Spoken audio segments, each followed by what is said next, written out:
All right. Hi, everybody. How are we today?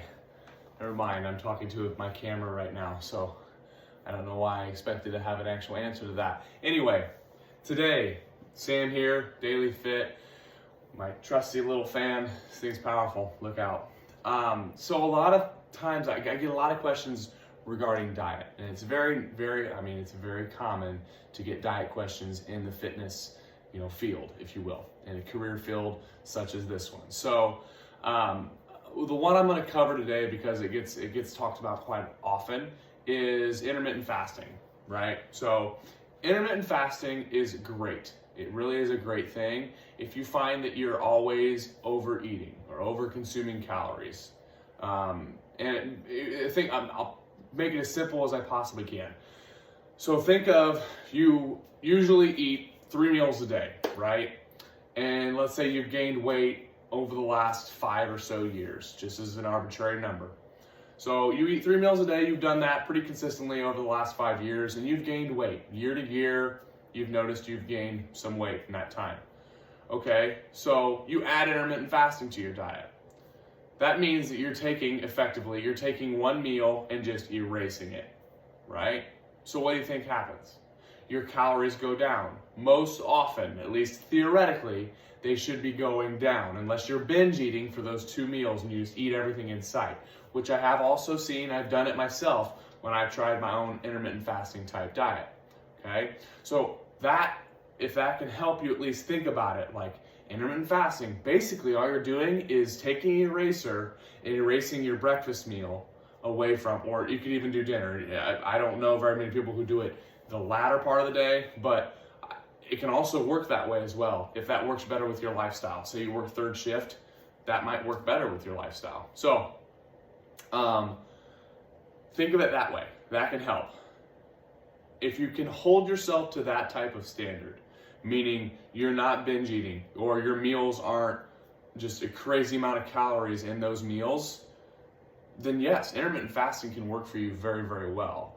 But if you find that you do get overly hungry when you do a fasting, or you do an extended fasting window, which is typically anywhere from 12 to 15 hours, 16 hours if you will. So 12 to 16 is probably your gap of length as far as not eating, just drinking water, maybe coffee, no creamer, no sugar, no nothing, all black. That's how we do it here. Just kidding. But anyway, so if you can do that, it's a perfect thing for you. If you can't, I would suggest something else, okay?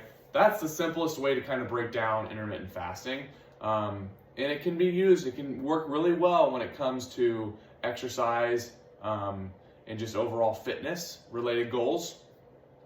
Because at the end of the day, your main goal, if you're trying to lose weight, is you want to make sure you're under calories in what your body burns in a day, right? You're in a calorie deficit. You may have heard that as well before. So if you're under calories, if your body burns based off of your physical activity, your age, your gender, all those things, if your body's burning more than it's consuming, you will lose weight. It's been shown, it makes sense, right? So, but if you can't do that because you're binge eating on those 2 meals or what have you, then you're gonna likely either balance out or you might gain a little bit of weight. It's all about calories in versus calories out. I'm sure we've heard that before. It's been, circulating in the fitness related industry for years now. Another thing to think about too is, when you have the biggest thing that's going to be the most helpful for you if you've never done it before is tracking your meals. So I use MyFitnessPal.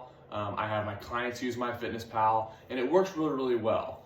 If anything, it helps you get down your calories so you know what you're eating, right? If you're very honest and you're putting everything in there and you know what you're eating from day to day, then we look at that, okay? And then I can suggest or prescribe, hey, let's cut this down a little bit. And we can estimate your BMR, your basal metabolic rate. That's how much calories your body burns in 24 hours doing nothing. You could lay in bed, watch Netflix, Hulu, YouTube TV, whatever you want to do for 24 hours, and your body needs that many calories in order for normal processes. So, your normal endocrine system, your hormone system, all that stuff. So when we can estimate that as well. So that's something I really like doing with my clients. If we want to lose weight, we want to gain weight, we want to build muscle, we want to get stronger, it's the opposite, right? It's totally two different worlds, which we can totally assume that as well. So kind of a shorter video, a little bit longer than I've been doing of recent. I want to do a little bit more of these as well. There's, ketogenic diet that I'll probably be doing here very shortly. There's paleo. I'm not super educated on paleo. I've never done it myself, but I have done intermittent fasting and ketogenic before. So I have my own little cliff notes as well that I can share, my own feedback to give you.